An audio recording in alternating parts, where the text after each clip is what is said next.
Assalamualaikum warahmatullahi wabarakatuh. Pemirsa Gapai Kemuliaan yang dirahmati Allah. Alhamdulillah, senang sekali saya Eva Yunizar kembali hadir menjumpai Anda dalam program Gapai Kemuliaan. Hari ini insya Allah kita akan membahas tema terkait sholat tidak khusyuk apakah diterima.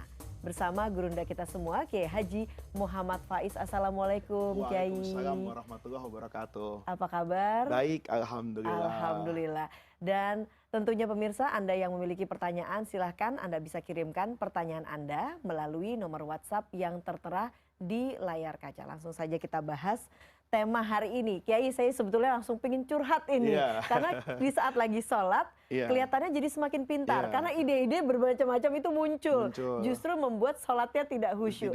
Apakah kemudian sholat yang tidak khusyuk ini tidak diterima oleh Allah SWT? Saya memang sengaja membiarkan temanya seperti ini. Sebetulnya ada yang salah kalau itu ditanyakan kepada saya. Karena ibadah itu yang bisa dijawab oleh kiai, oleh guru, itu aspek sah dan tidak sah. Tapi kalau aspek diterima atau tidak diterima, Eva tanya sholat saya diterima, loh saya sendiri nggak tahu kok sholat saya gitu loh. Jadi maknanya apa? Ini namanya disiplin ilmu. Jadi ketika bicara orang sering bertanya kepada guru diterima atau tidak diterima, itu karena dia ingin mendapatkan kepastian hukum kan. Kita sering mendengar loh, dalam hidup itu yang paling penting ada kepastian hukum. Orang tuh nggak boleh digantung dengan status tersangka. Dia harus naik apa terdakwa atau bebas. Karena kalau dia terus-terusan jadi tersangka tanpa melalui proses yang jelas, dia akan menderita. Sama dengan ibadah kan. Oleh karena itu yang dipelajari dalam ilmu yang digunakan untuk melihat amalan orang setiap hari itu namanya ilmu fikih. Nah, ilmu fikih itu adalah ilmu untuk memberi kepastian hukum. Kalau ada murid bertanya kepada guru, sholat saya ini benar atau tidak benar? Dia kan butuh kepastian hukum. Benar dilanjutkan, kalau nggak benar salahnya di mana untuk dibenarkan. Nah itu namanya sah dan tidak sah. Ketika ada sah dan tidak sah, maka itu bergantung dengan yang namanya syarat dan rukun. Ini kedua-duanya dalam Islam adalah sarana untuk membuat satu pekerjaan itu sah atau tidak sah. Bedanya, syarat bukan termasuk pekerjaan itu, rukun bagian dari pekerjaan itu. Apa contohnya? Sholat. Syaratnya sholat itu berwudu. Rukunnya sholat itu takbiratul ihram. Kalau ada orang sudah memenuhi semua syarat sholat, dia sudah berwudu, dia sudah suci pakaiannya, dia sudah benar tempatnya, arah kiblatnya, berdirinya misalnya, dan seterusnya. Kemudian rukun udah takbiratul ihram sampai salam, dia bertanya sama saya, sholat saya sah apa tidak? Checklist. Syaratnya wudhu, checklist. Misalnya menutup aurat, udah semua. Rukunnya, begitu checklist ini semua sah. Dia butuh kepastian, berarti sholat saya sah. Diterima atau tidak, tanya Allah. Gitu ya. Karena malaikat sendiri tidak tahu. Malaikat kan cuma mencatat. Gitu. Nah, oleh karena itu ketika bicara kaitan dengan khusyuk, nah itu nanti ada jalan tengah. Ya, kita mengetahui betul bahwa khusyuk ini adalah puncak prestasi seorang hamba. Di dalam Al-Quran itu Allah katakan qad aflahal mu'minun. Berbahagialah, beruntunglah orang yang beriman. Siapa sih orang yang beriman yang beruntung? Itu menunjukkan tidak semua orang yang beriman mendapatkan keuntungan. Yang beruntung itu diantara dari sekian banyak tandanya orang-orang yang dalam sholatnya dikatakan khasyi'un khusyuk. Jadi khusyuk itu istimewa. Allah itu hanya menerima dari orang yang khusyuk. Nah, pertanyaan selanjutnya nih, khusyuk itu apa? Ada orang bilang, kalau orang sholat melihat tempat sujud, itu khusyuk. Belum tentu. Bisa jadi lihat sarung temannya. Ini sarung bagus banget ya. Beli di mana Pak Faiz? Atau saya lihat mukenanya Mbak Eva, misalnya istri saya sholat dengan temannya. Begitu khusyuk, saya tanya istri saya. Tadi saya lihat di CCTV masjid, kamu khusyuk banget. Enggak sih, sebenarnya itu tanah itu mukena di Tanah Abang kali ya. Atau di mana. Kan belum tentu khusyuk. Apa yang memejamkan matanya itu khusyuk? Belum tentu, siapa tahu ngantuk. Apa yang kemudian pandangannya seperti mengikuti irama imam, itu pasti khusyuk? Belum tentu. Khusyuk itu tidak ada definisi bakunya. Misalnya ya, Nabi Muhammad. Kita harus meyakini bahwa Nabi Muhammad itu adalah orang yang paling khusyuk dalam sholatnya. Betul. Tetapi kehusuan Nabi dalam sholat itu ternyata tidak memutus Nabi dari aspek keduniawian. Apa contohnya? Nabi sholat nih. Sholat zuhurnya Rasulullah itu dalam hadis disepakati minimal 50 ayat. Jadi kayak amma yatasa'alun lah. Kemudian rukuknya begitu, sujudnya begitu. 1/3, Nabi itu sholatnya menjadi kayak saya. Habis Al-Fatihah, qul huwallahu ahad. Rukuknya tidak pakai doa, cepat banget selesai lah. Maka sahabat kemudian bertanya ke Rasulullah, Nabi, ini tradisi udah dirubah nih, pendek sholatnya. Kenapa tidak panjang kayak biasanya? Kata Nabi, saya juga kepengen sholat yang panjang. Saya tidak ingin merubah kebiasaan saya, inginnya istiqomah. Kenapa nggak dikerjakan Rasulullah? Loh tadi, waktu saya masuk masjid, ini ada 2 riwayat. Satu Nabi mengatakan, saya mendengar suara tangis bayi. Saya takut ibunya itu jadi makmum saya. Kalau saya sholat kelamaan, bayinya nanti dehidrasi, nggak dapat ASI.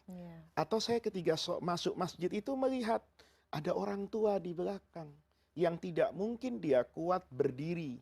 Maka ketika Nabi sholat Allahu Akbar, mendengar suara tangis bayi, kan berarti Nabi dengar dunia ini tangisan. Ketika Nabi Allahu Akbar, terbayang kakek-kakek renta tadi. Kan berarti tidak memutus itu juga. Betul. Nah, tetapi kemudian orang salah mengartikan khusyuk itu sendiri. Ada kemudian dari hadis ini menggampangkan. Oh, Nabi kalau Allahu Akbar masih ingat tangisan bayi. Iya. Tapi kan untuk kemaslahatan sholat. Kalau saya kan Allahu Akbar ingat tuh. Ya Allah, istri saya baru ngoreng ikan gurame. Kalau panjang-panjang, ikannya nanti dingin. Atau diserobot orang lain kan gitu. Nah, yang seperti itu sebetulnya apa sih? Nah, jadi kalau kita boleh melanjutkan, khusyuk itu adalah melepaskan segala hal kecuali hal-hal yang selalu berkaitan dengan Allah. Itu namanya khusyuk. Jadi khusyuk itu tidak selamanya hanya ingat fokus pada Allah. Itu sulit rasanya. Dan itu impian semua orang yang belum tentu terwujud. Sayyidina Umar itu ketika wafat, ya, peristiwa meninggalnya Sayyidina Umar dalam Sahih Bukhari, itu menggambarkan kehebatan sosok Sayyidina Umar. Dia begitu divonis akan meninggal oleh dokter Bani Umayyah karena lukanya parah, dia minta diturunkan dari ranjang. Saya jangan ditaruh ranjang, di atas tanah dia bergulingan. Kata anaknya, kenapa bapak melakukan itu?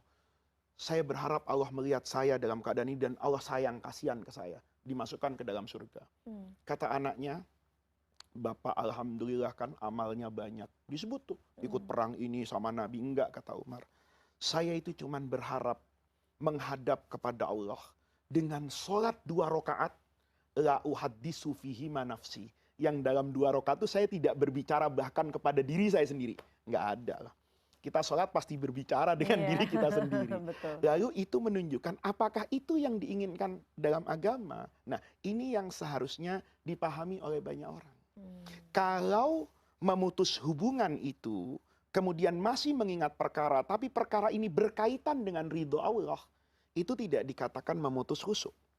Misalnya, ada sahabat Nabi mendengar Sayyidina Mu'adz bin Jabal. Mu'adz bin Jabal ini kalau sholat, itu indah bacaannya. Karena beliau menghayati, ada ayat yang bercerita dengan surga, beliau ceria, berharap menjadi ahlul jannah.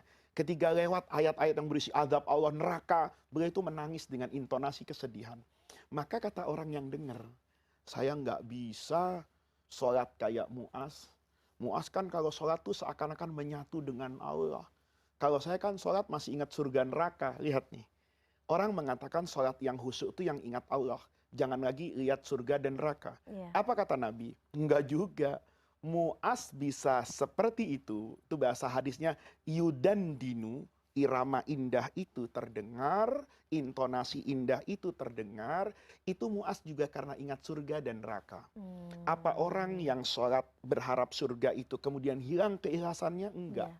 Karena untuk meraih surga, dia membutuhkan ridho Allah. untuk selamat dari api neraka, dia butuh taat kepada Allah. Nah, kalau ini yang diingat, kayak tadi, anak nangis, Nabi ingat, Allah itu Ar-Rahman Ar-Rahim. Kalau saya sholat tahu-tahu baca Al-Baqarah, bayi ini nangis, maka saya akan memberi gambaran yang buruk kepada ibu tadi terkait dengan Islam. Ya. Besok ibu-ibu bilang, jangan sholat ke masjid lagi lah. Kenapa? Bayi saya sampai nangis kaku. Ya. Nah, itu dikatakan tidak memutus kehusuan kepada Allah. Baik, menarik sekali Kiai.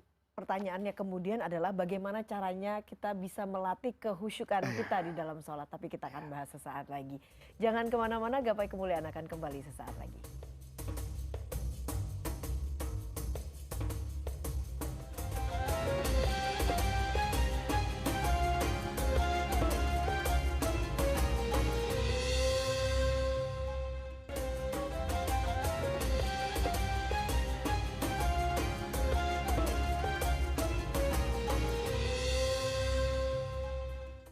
Terima kasih Anda masih menyaksikan Gapai Kemuliaan. Kali ini dalam episode Sholat Tidak Khusyuk, apakah diterima? Kita lanjutkan kembali pembahasan. Nah Kiai, kalau begitu bagaimana caranya kita bisa meraih kehusyuan di dalam sholat kita? Iya, kalau bicara bagaimana meraih kehusuan, itu para ulama sudah memberikan solusi yang baik sekali. Apa itu? Khusyuk seperti saya katakan tadi, itu tidak dijadikan syarat atau rukun sholat. Bahkan semua ulama menyatakan bahwa sholat yang tidak khusyuk itu sah. Karena dia sudah sholat kan, sholat lahiriahnya. Iya. Aspek batiniahnya itu kan khusyuk. Sholatnya tidak berpengaruh pada aspek sah dan tidak sahnya. Berpengaruhnya pada bonus pahalanya. Kalau dia tidak khusyuk, dia kehilangan pahala besar yang qad aflahal mu'minun tadi. Tetapi kemudian ulama membuat satu rukun sholat. Dia dihitung satu rukun. Tapi harus ada pada setiap gerakan rukun sholat. Apa itu? Namanya tumak ninah. Tumak ninah ini adalah jalan tengah dari orang yang punya standar tinggi. Khusyuk itu ya harus betul-betul kepada Allah. Ini standar tinggi ini. Jarang yang bisa. Ada orang yang standar rendah. Ya sudah lah, orang kalau sudah Allahu Akbar sampai salam udah sholat lah. Nggak usah rewel. Nah di antara dua kutub ini, fikih memberi jalan keluar. Namanya tumak ninah. Tumak ninah itu kalau kita ngaji dulu waktu kecil, itu dibilang tenang sebentar. Nah tumak ninah itu menunjukkan kehusuan orang. Habis Allahu Akbar, ia bernapas dulu lah. Jangan langsung tarik surah. Habis Al-Fatihah, berikan jeda masa nih. Untuk siapa? Untuk makmum yang berkeyakinan bahwa makmum itu tetap wajib membaca Al-Fatihah. Kalau tidak wajib, paling tidak dia bisa beristighfar sambil menunggu bacaan surahnya imam. Habis itu ruku ya tenang dulu lah. Nanti begitu iktidal juga gitu. Kasihan apa? Jangan kayak orang silat gitu loh. Ada yang encok lupa pakai obat misalnya, kan kasihan. Nah itu adalah menunjukkan kehusuan orang kan. Gerakannya jadi indah, bacaannya jadi bagus. Kenapa? Ada tumak ninah. Nah tumak ninah itu dibeda-bedakan. Itu subjektivitas masing-masing ulama loh. Imam Syafi'i misalnya mengatakan kalau orang bergerak lebih dari 3 kali, itu sholatnya dikatakan batal. Kenapa batal? Karena dalam pandangan Imam Syafi'i, ya nilai khusyuknya hilang. Kenapa hilang? Bergerak-gerak 3 kali. Tapi kita juga tidak bisa menafikan bahwa ini boleh jadi ajaran ideal oleh Imam Syafi'i. Tapi Nabi ketika sholat itu menggendong cucunya. Dan itu pasti melakukan gerakan lebih dari 3 kali. Imam Abu Hanifah misalnya seperti diceritakan oleh murid utama beliau yang kelak jadi guru Imam Syafi'i juga. Imam Muhammad Ibn Hasan Asy-Syaibani itu menyatakan orang itu tumak ninah atau tidak tumak ninah, kamu lihat aja gerakannya. Kalau kamu ketika melihat orang itu bergerak, kamu tetap yakin dia sedang sholat, maka dia sudah tumak ninah.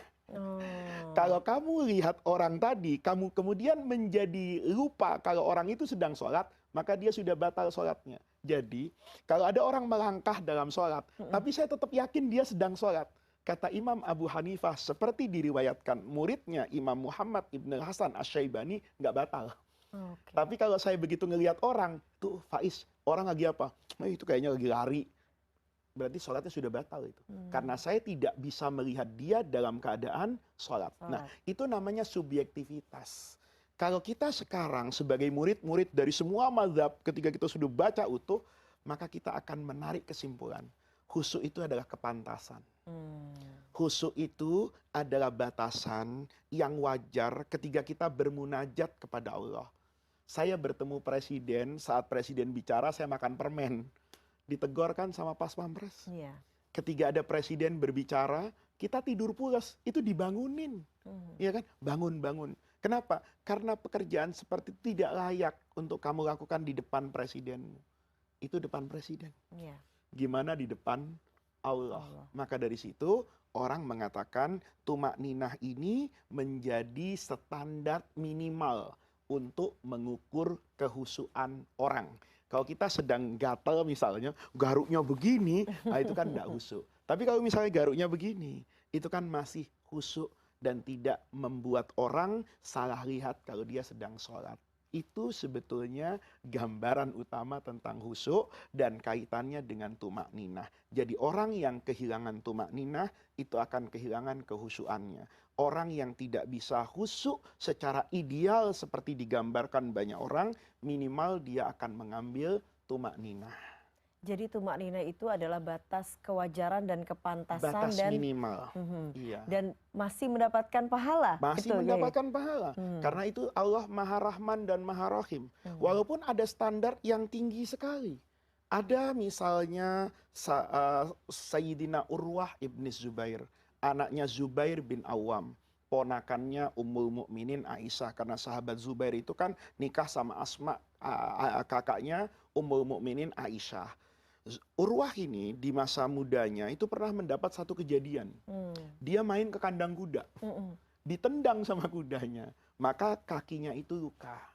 Kata dokter harus diamputasi.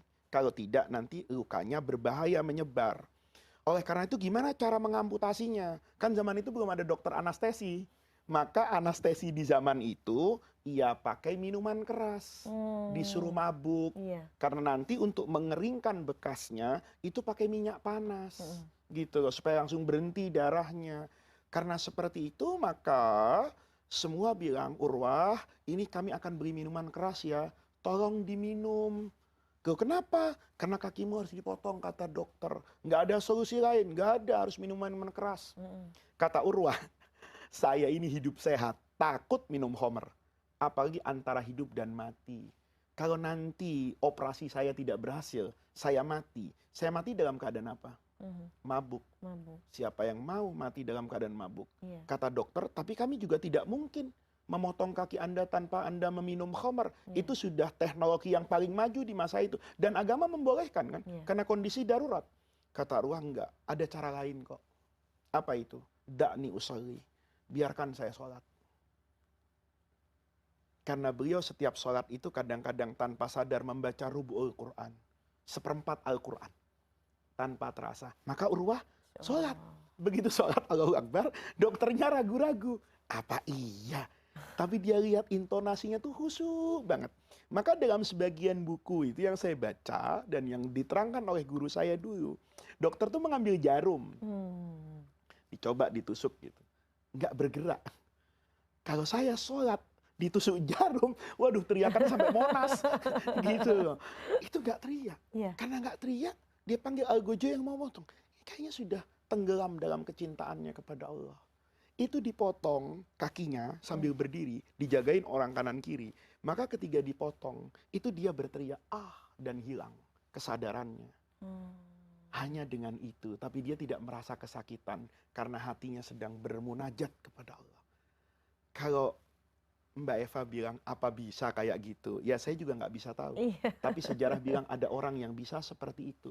Dalam kehusuannya, dia tidak lagi bisa melihat pedang yang siap untuk mengamputasi kakinya. Itu ada manusia mulia, sempurna dalam imannya seperti beliau.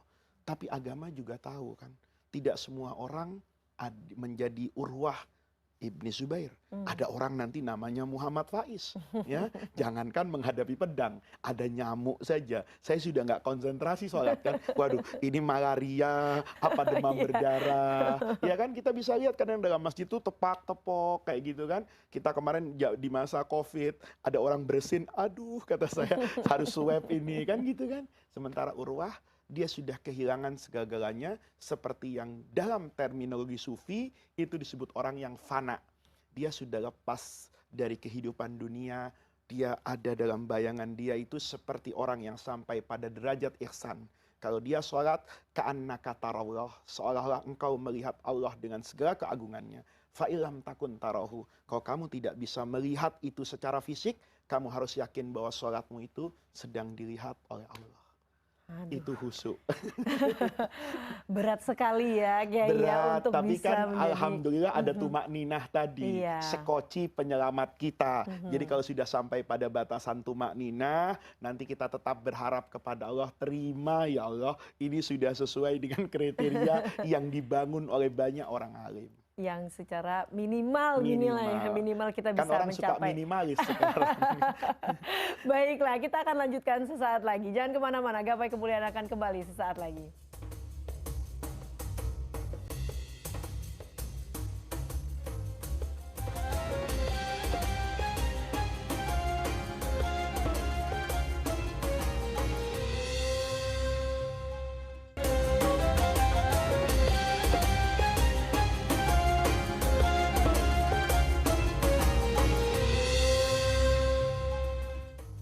Iya, terima kasih Anda masih menyaksikan Gapai Kemuliaan dalam episode Sholat Tidak Khusyuk, apakah diterima? Kita lanjutkan kembali pembahasan. Nah, di segmen terakhir ini Kiai, apakah kita bisa mendapatkan tips-tips bagaimana kemudian di saat kita menjalankan sholat itu kita bisa khusyuk dalam sholat kita? Tips ini juga berlaku untuk saya.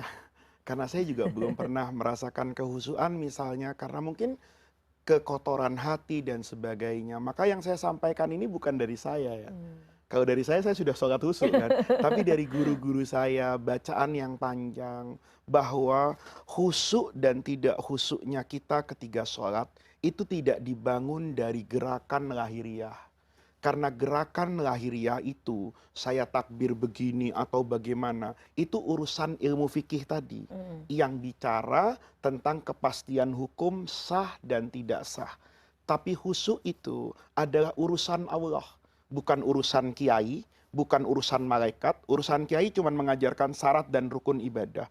Urusan malaikat mencatat orang ini sudah beribadah. Tapi bonus pahala yang mendatangkan ridho Allah, diterimanya ibadah, itu urusan Allah. Maka kalau orang itu mau khusyuk, itu perbaiki hubungannya dengan Allah. Itu yang sering dikatakan dulu oleh guru saya. Saya punya guru itu orang yang alim, ya zuhud, ya pinter, tapi suka bercanda. Hidupnya itu dipenuhi dengan tawa, tapi ketika sholat itu dipenuhi dengan tangis. Itu adalah orang yang saya kagumi luar biasa dalam hidup saya. Ketika beliau suatu ketika saya tanya, gimana guru ya, kok caranya supaya sholat itu bisa khusyuk? Dia tanya sama saya, kamu mau khusyuk apa? Teman saya bilang, saya masih ingat itu anak Aljazair, mata. Dia ngomong mata. Mengapa? Ya saya kalau sholat tuh kadang-kadang mata saya itu membayangkan macam-macam. Kata dia, kata beliau, kalau matamu ingin khusyuk kepada Allah, ya gunakan mata itu untuk Allah. Waktu itu kan kita hidup di Mesir ya. Jadi penyanyi-penyanyi yang terkenal tuh dari Libanon. Dan orang Libanon itu kalau yang cantik 10 itu jadi 20 kan. Bayangannya pun terlihat cantik gitu. Jadi kata guru saya, bagaimana matamu bisa khusyuk kepada Allah kalau kamu sering melihat, dia sebut stasiun televisi tertentu lah ya, yang biasa menyiarkan itu. Saya menjadi termenung itu. Jelek banget ke hati saya itu. Ya kan? Bagaimana bisa suaramu bergema kepada Allah dalam sholat? Kalau suara yang dibangun dari tenaga, tenaga itu ada energi yang masuk ke dalam perutmu. Sementara yang masuk ke dalam perutmu itu barang-barang yang tidak diridhoi oleh Allah. Mungkin cara mendapatkannya haram, mungkin itu hak waris orang lain, mungkin itu tanah yang kamu rampas, mungkin itu hasil mengelabui orang, mungkin kalau sekarang ya hasil korupsi, suap menyuap. Bagaimana itu akan menjadi bara energi yang mengeluarkan energi positif. Lalu saya bertanya, kalau begitu bagaimana guru? Caranya, ya latih. Latih semuanya untuk selalu kepada Allah. Ketika kamu melihat, beliau sering bicara, beda loh melihat dengan kelihatan. Beda antara orang yang hatinya selalu kepada Allah, maka dia akan melakukan semua aktivitas itu selalu selaras antara mulut, hati. Kita kan enggak. Kadang-kadang saya ngelihat gitu ya, ada penyanyi wanita dengan gerakan yang luar biasa dosanya buat saya. Saya istighfar tuh Mbak Eva. Astagfirullah. Harusnya ketika saya istighfar, itu kan langsung ya, mata menutup. Gitu. Atau begini, kita enggak kan, astagfirullah. Tapi lurus gitu, ini dosa, astagfirullah. Tapi matanya tetap di situ, duduknya tetap istiqomah di situ. Nah itu yang kata guru saya, itu kita sedang tidak melatih untuk khusyuk, tapi melatih kita untuk munafik. Ya, suara yang dikumandangkan, hati yang berteriak, itu kemudian tidak dibarengi dengan pembuktian dari aktivitas. Kata guru saya, bukankah iman itu ada di dalam hati? Dan keimanan seseorang itu akan tercermin dari anggota tubuhnya. Kalau hatimu beriman, maka tanganmu terlihat beriman. Kalau hatimu beriman, maka matamu terlihat beriman. Kalau hatimu khusyuk, matamu juga khusyuk. Itu beliau mengakhiri pengajian di masa lalu dan mungkin itu yang akan kita akhiri pertemuan kita hari ini. Baik, semoga apa yang kemudian tadi disampaikan bisa melatih kita sama-sama berusaha keras untuk berlatih sehingga sholat kita khusyuk nantinya. Tidak terasa kita sudah sampai di penghujung program Gapai Kemuliaan. Semoga apa yang kita bahas hari ini tentunya dapat menambah keimanan kita kepada Allah Subhanahu wa taala. Saya Eva Yuni